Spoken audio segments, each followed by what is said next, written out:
Hi, y'all. It's Brigitte Cutshall with Real Things Living. Today, my guest is Kathi Lockwood. She is an author, a mother, and a grandmother, and she became a minister. And she's here today to share her amazing, I should say amazing, her story about resilience. Unexpected stuff happened. And my understanding is you did three children's books, and they were based on or inspired by your experiences with your family. So, what prompted you to go into the child literacy publishing aspect? Well, it started with my son, who was adopted, and I have three children. My son is a middle child. He was the only boy. I have two girls that were born to me biologically, and for a long time they just, how children think things. All boys are adopted and girls aren't. I don't know. But one day my son came home from school. He was like in kindergarten or first grade, and he was just like so sad and so angry and pouty, and he wouldn't eat and he wouldn't do anything. And I finally got it out of him that one of his friends told him I wasn't his real mommy. That just broke my heart because I've felt like his real mommy since he was born. And he was devastated by it. He just was brokenhearted. And so I realized that children's, I wanted to help him.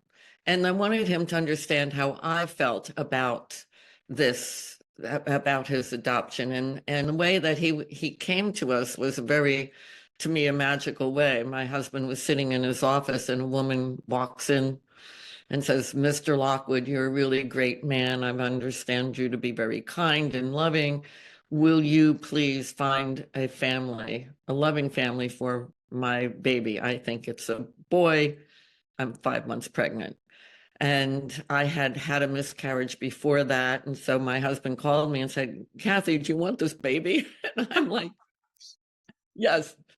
So it just seemed to be this divine intervention that brought this child into our family. And why, and the question is, why did I have miscarriages and lose those babies, and why did I have these babies? And I just felt it was all part of a unified plan, and I wanted him to understand it that way. And so that's why I wrote, and I have this book right here, What's it called? the An Adventure Made in Heaven? an adoption made in heaven. Amy Angel Goes Home. And basically in that book, the great guardian angel who's here, it's a story about the children in the waiting to be born heaven.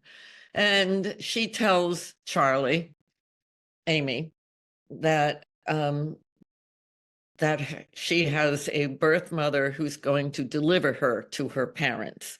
And that's a huge paradigm shift from what a child might understand as, I was given away by my real mommy. Instead of that, the shift of belief system, the shift of thought goes to, oh, I was delivered to where I belong. And that is the reason why I wrote that book, because that's what I felt. I have a belief that there's a divine intelligence that sometimes that will be that intervenes in birth. Let's say that we have free will after that, but a birth is birth, and you're there.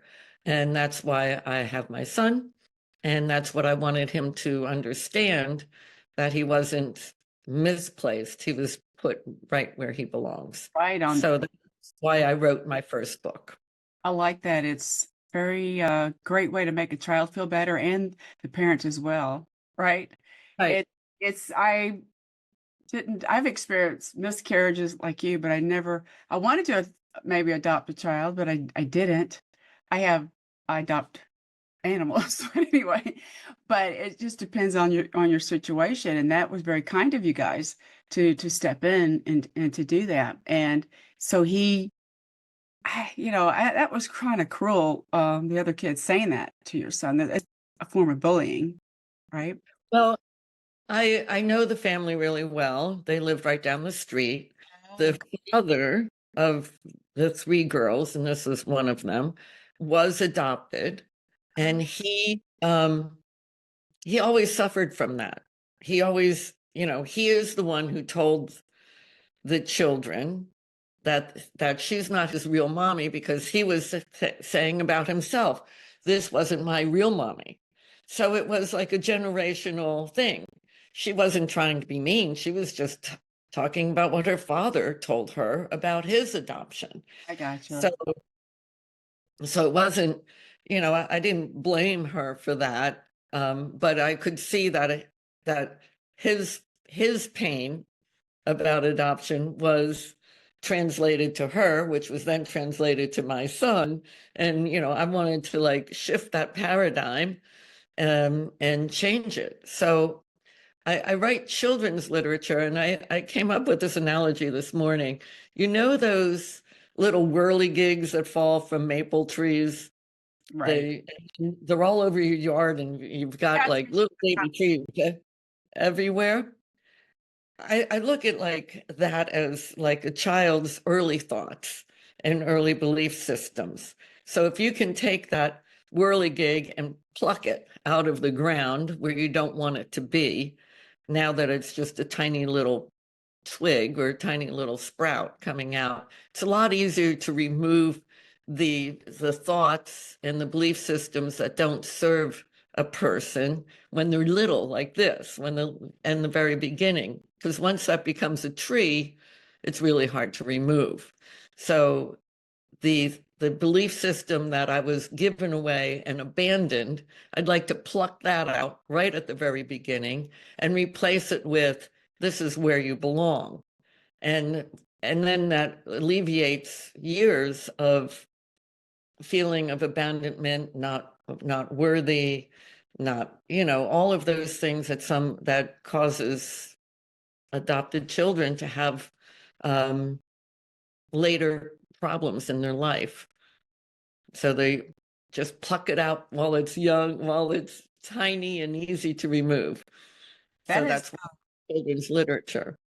that is a good analogy because you want to remove it as soon as possible because it could grow and manifest itself into something bigger, right?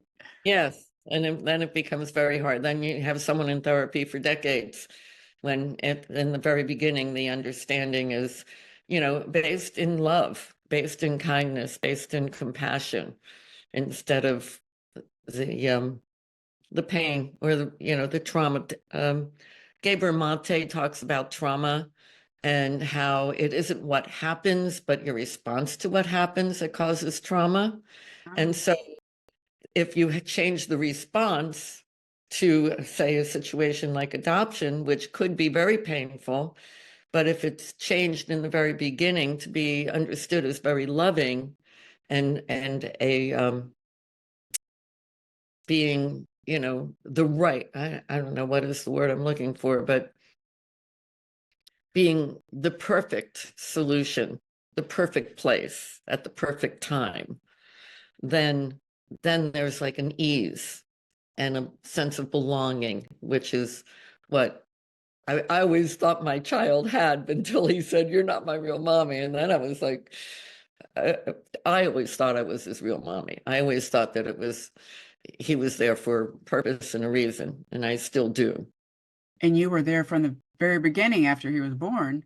He Yeah. was after he was delivered. Is that a better word? Delivered to you and your husband. I think people who adopt children, you have the biggest hearts ever because you're helping those that are needing to grow.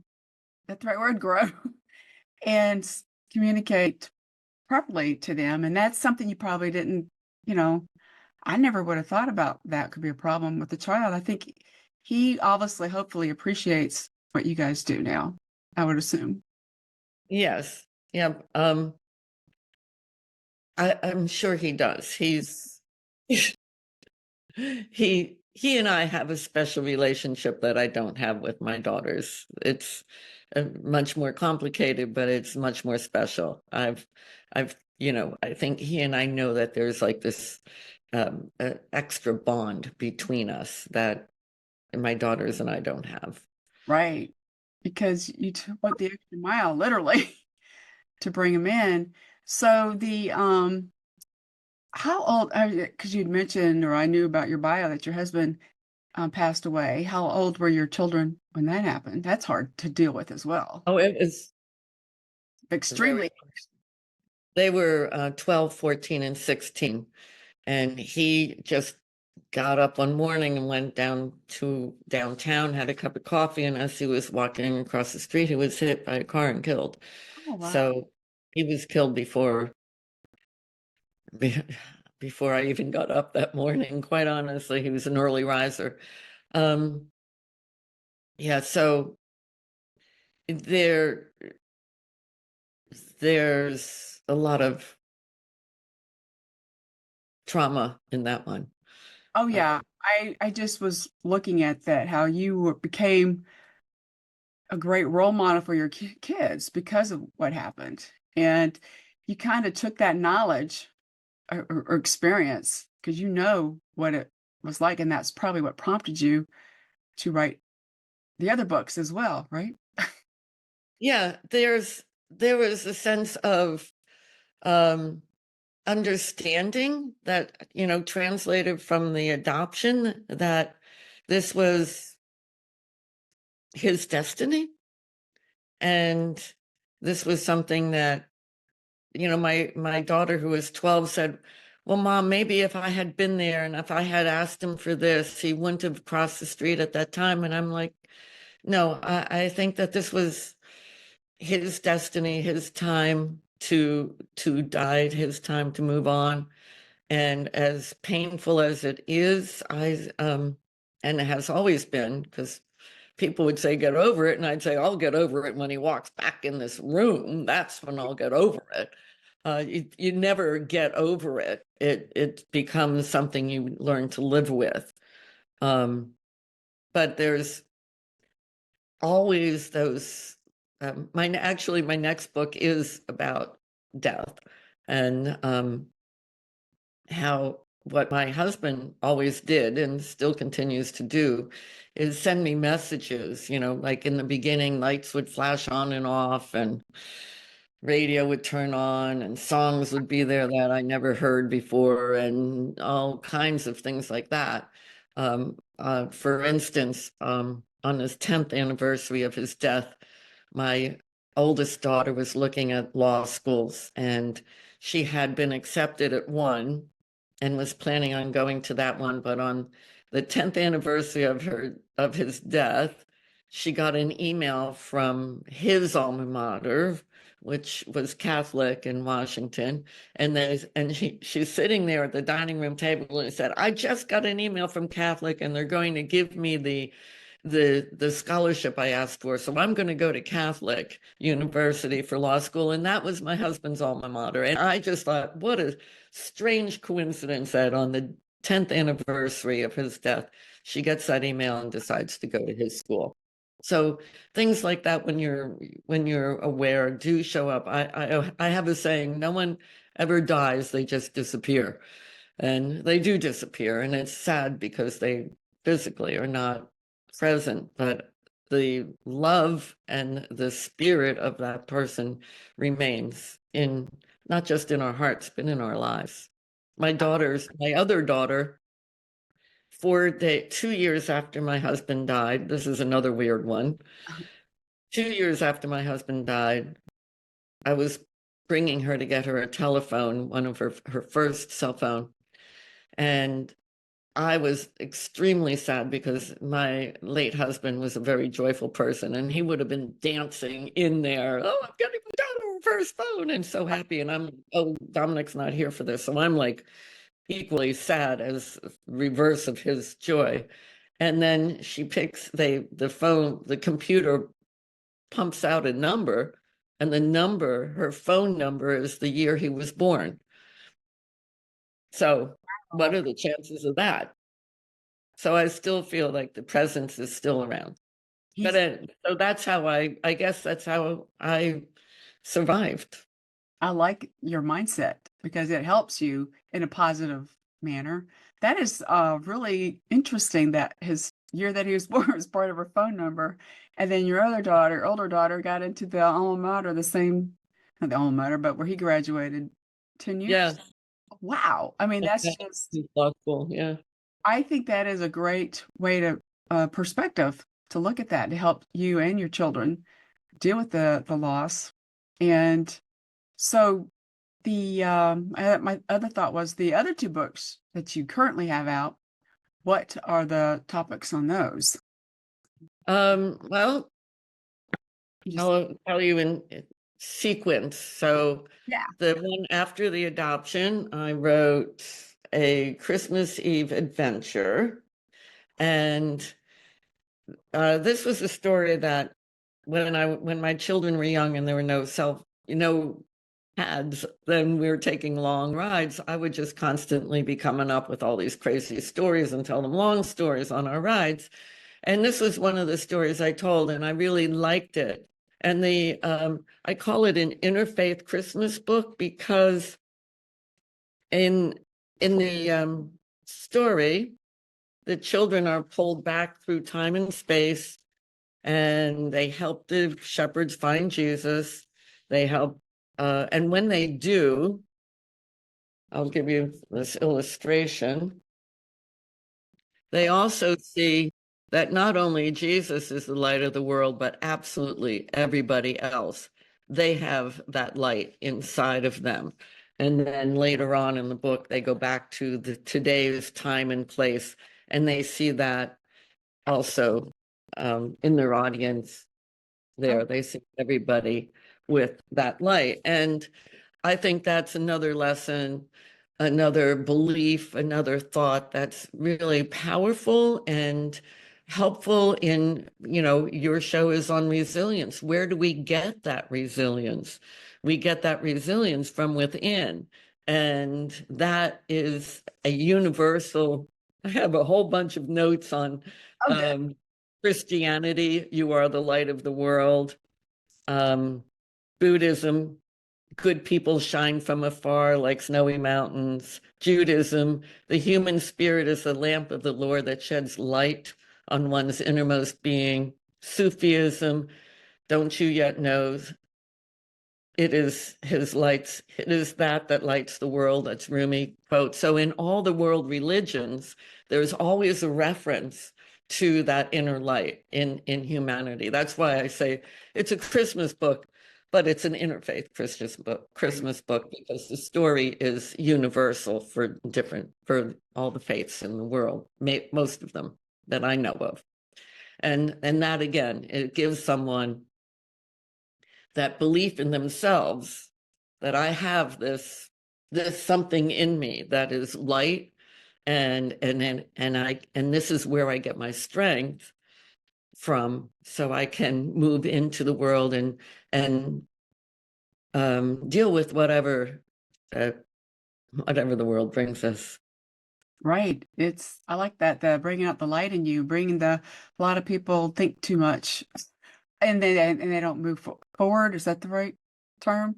They kind of get stuck and, There, and yeah, there's a sense of unworthiness that just seems to be a universal belief that I'm not worthy of love. I'm not worthy of um, abundance. I'm not worthy of peace. I'm not worthy of all these things.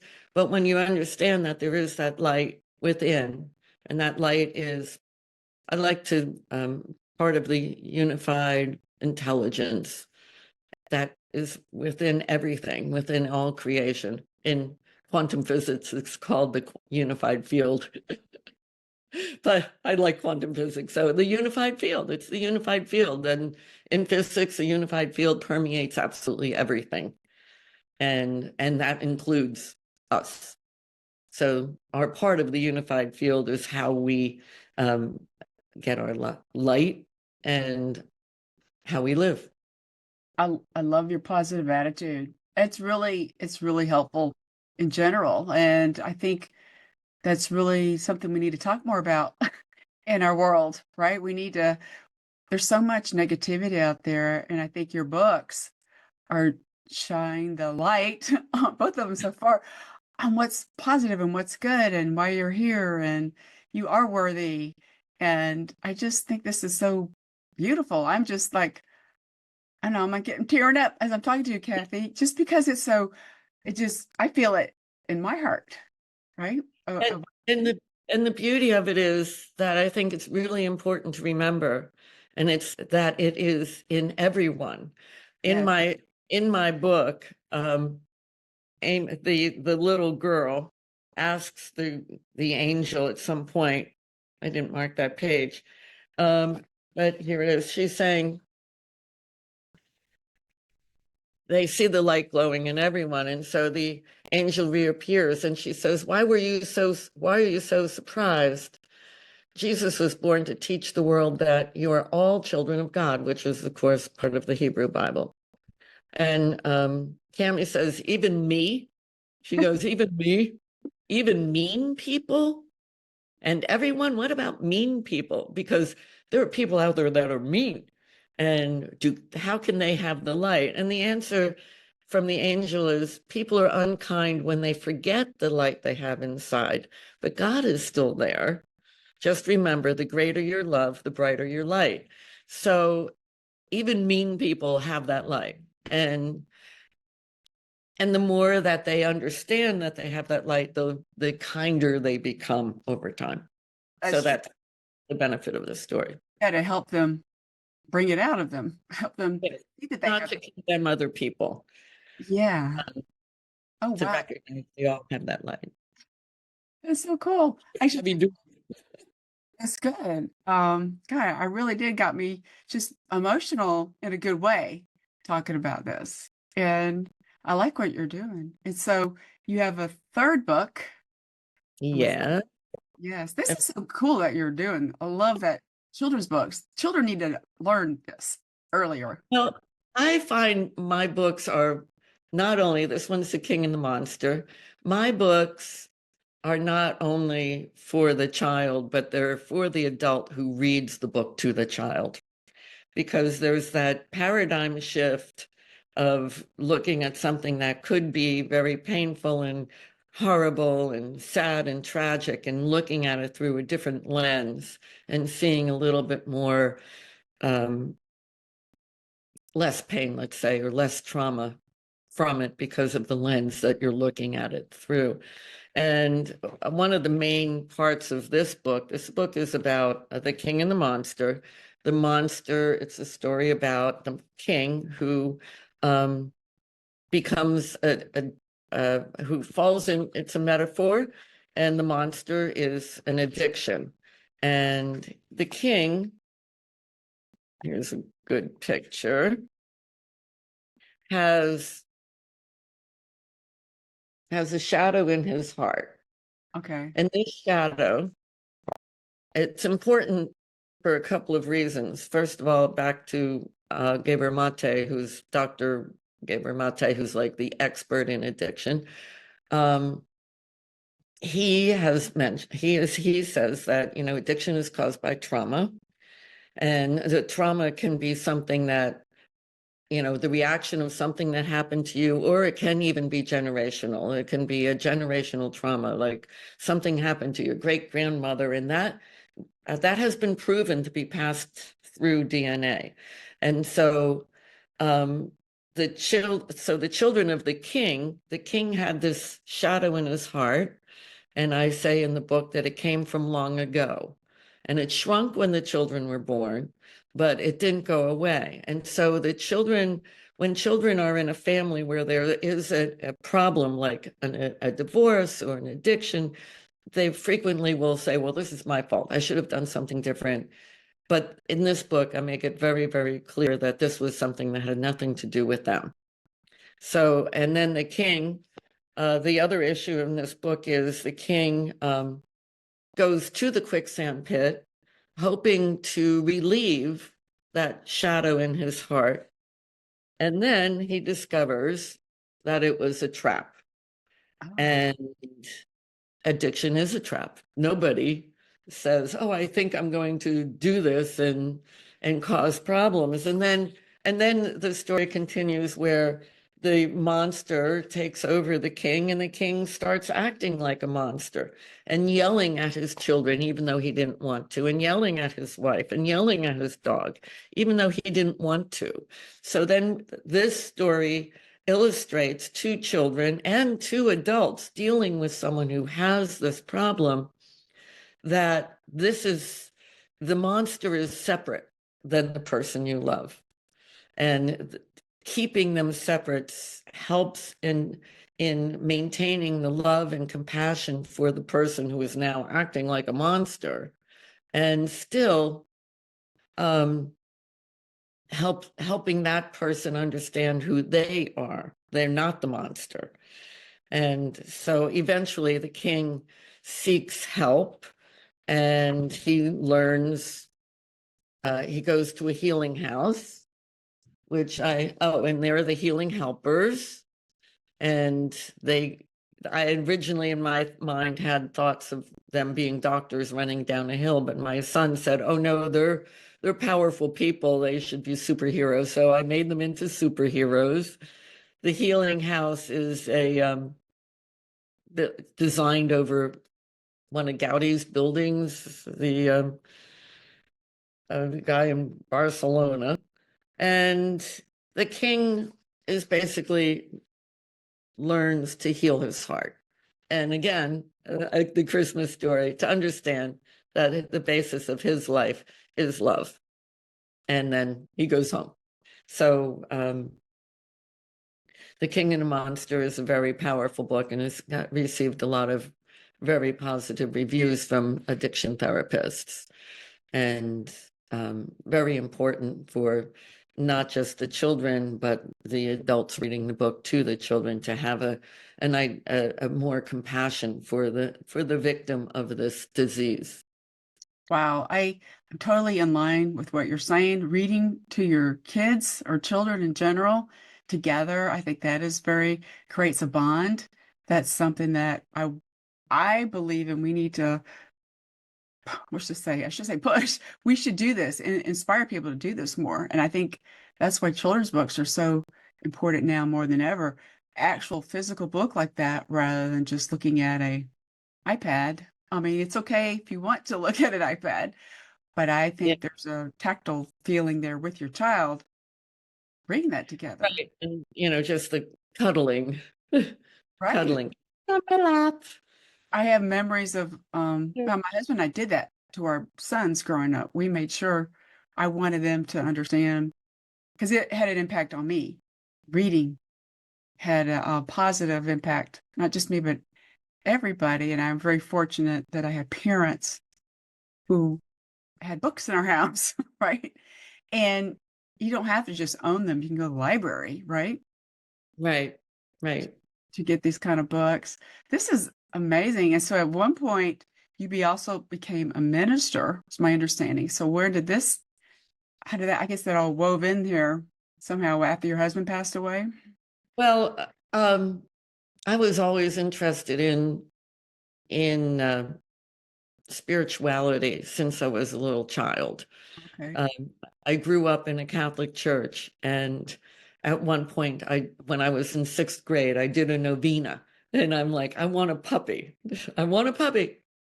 And I was in sixth grade, and my mother and father said, "No dogs. Can't have a dog in the house." Blah blah blah, and I wanted a puppy, so I thought, well, I'll just do this novena for a puppy, and I said this little prayer that um, every day for 9 days, and on the ninth day, I was standing outside, in my front yard with my sisters. I have four sisters, and we were jumping rope, and everybody's running around. And I looked down, and there was a puppy sitting at my feet. Oh, wow. And so when something magical like that happens, you have to wonder. And that started me on my path of wonder, how did that happen? Was it just a coincidence, or was there something to do with what I was doing? Or, it's um, So it just started me on my path of wonder, my path of seeking answers to questions there may not be answers to, but I wanted to know what they were.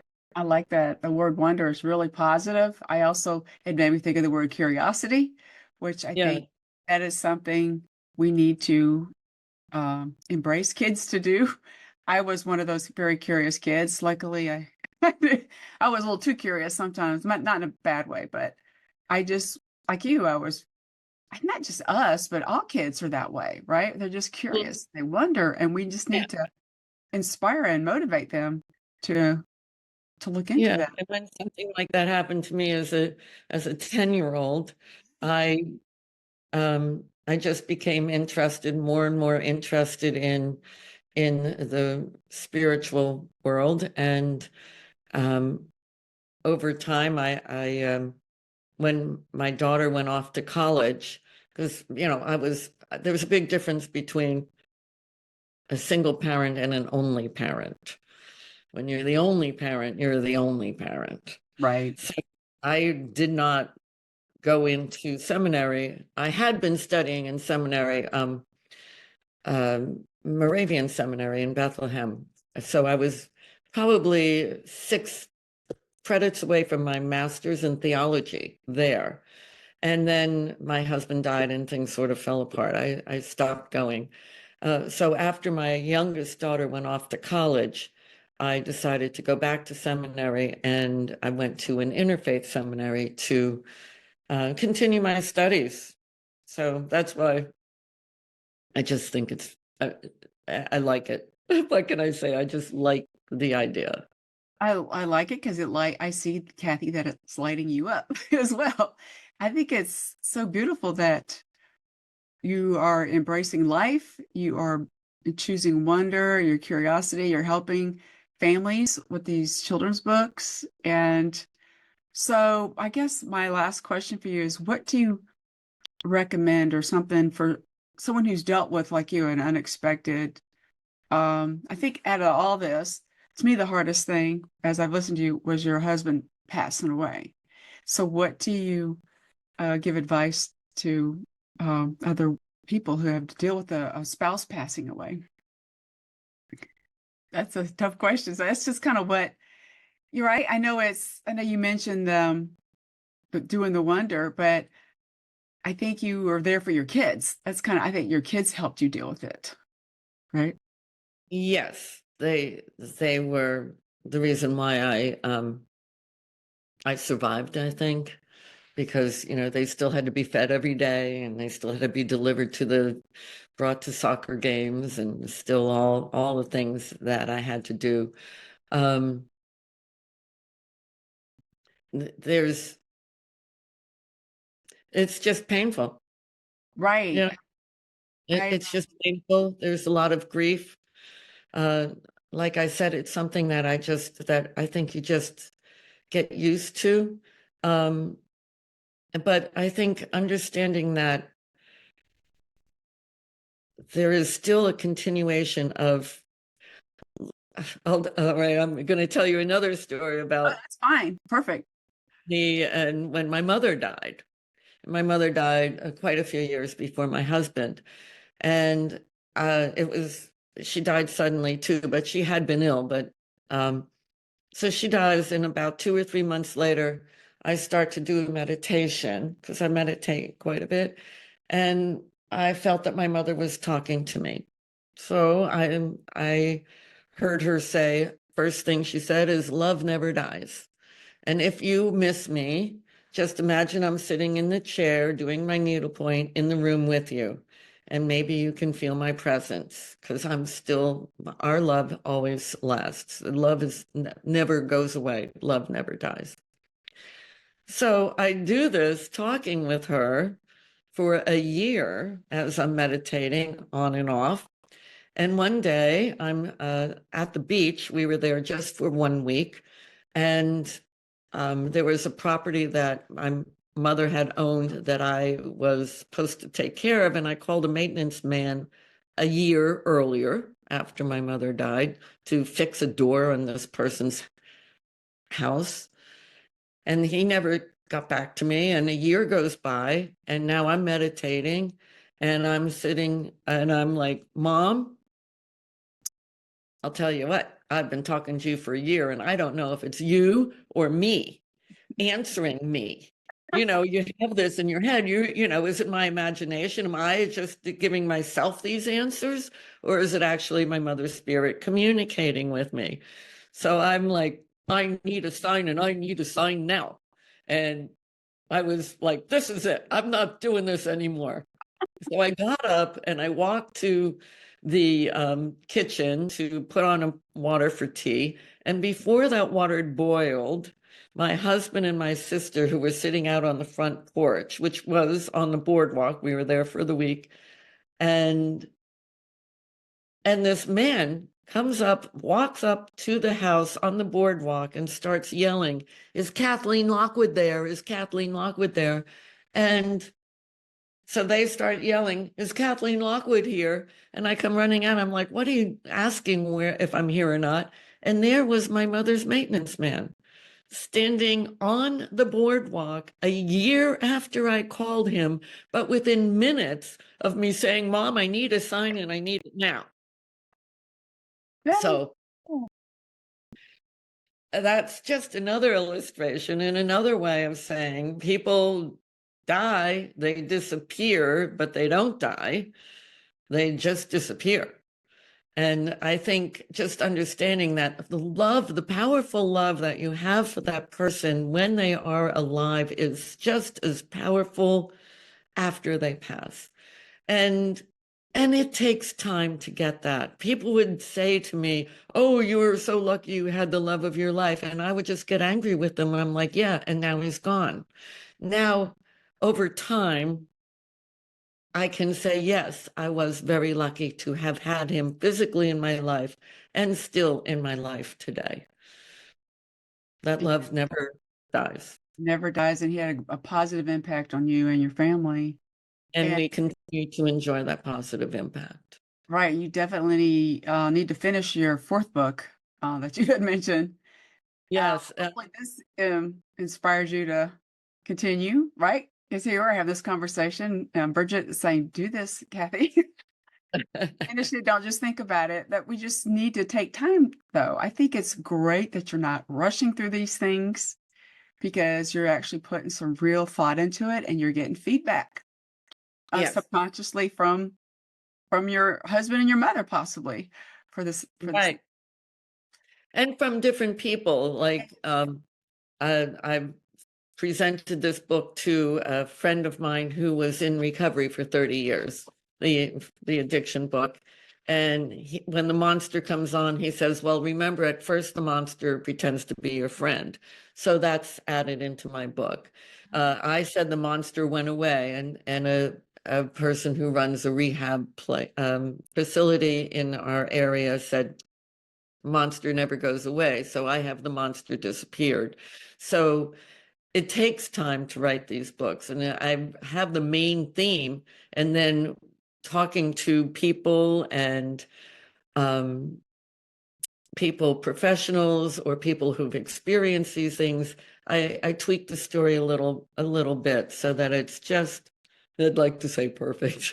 Is it ever perfect? I don't know, but as close to perfect as I can get it anyway. I think this is awesome what you're doing. You're helping so many people more than you realize, I think, with these books. Families dealing with different issues. I should say issues, but that's life, right? We all have life is not perfect. And Yeah. where can people learn more about you, Kathi? Where can they get your books? Booksbykathi.com, and my name is Kathi. So booksbykathi.com, and if people want to talk to me, they can, or email me. It's Kathi@booksbykathi.com. So This is awesome, and I will include those links that she mentioned in the description part, and I'm definitely going to check them out myself, Kathi. I'm a book lover, especially children's books to me are just so critical right now. I think they had a big impact on me and you, and I just want to make sure the younger generation continues that love for books, right? right. right. And the learning that infinite learning that we have an access to. Correct. Thank you again so much for your wisdom and your wonder, Kathi. I really appreciate it. Well, thank you very much. It's been a pleasure. Thank you so much for having me on your show. I Have a great appreciate it. have a great day, everybody.